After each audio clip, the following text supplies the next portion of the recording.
بالنسبه بقى للاكزوزومز، انت عارفه تقريبا في اكتر من 1000 بحث اتعمل على الاكزوزومز السنه اللي فاتت.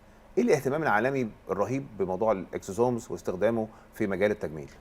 الاكسوزومز انا بدخل ادي اوردر للخليه انها تشتغل. ايه الخليه؟ يعني انا مثلا لو بشتغل عليه ان هو بحفز كولاجين، بدخل ادي الاوردر للخليه اللي بتنشط تكوين الكولاجين وتكوين الالاستين انها تطلع لي كولاجين. كويس. طب ده هستخدمه في ايه؟ هستخدمه مثلا في علاج الندبات، علاج الجروح، الكلام ده. دلوقتي اللي طالع ان في حاجه اسمها الاكسوزوم المتخصص. هو جاي منين؟ يعني في اكسوزومز دلوقتي طالعه من التي هيلبر سيلز اللي هي الخلايا المناعيه اللي عندك. فدي انا هقدر استخدمها في ان انا اظبط المناعه اللي عندك، يعني حاله زي الصدفيه، حاله زي الورديه، الحاله زي البهاء.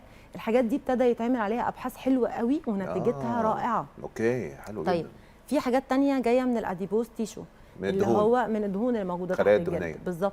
في حاجات تانية جايه من الامبلايكال كورد، يعني على حسب اللي هو الحبل السري. الحبل السري حسب هو جاي منين ابتدينا نوظفه.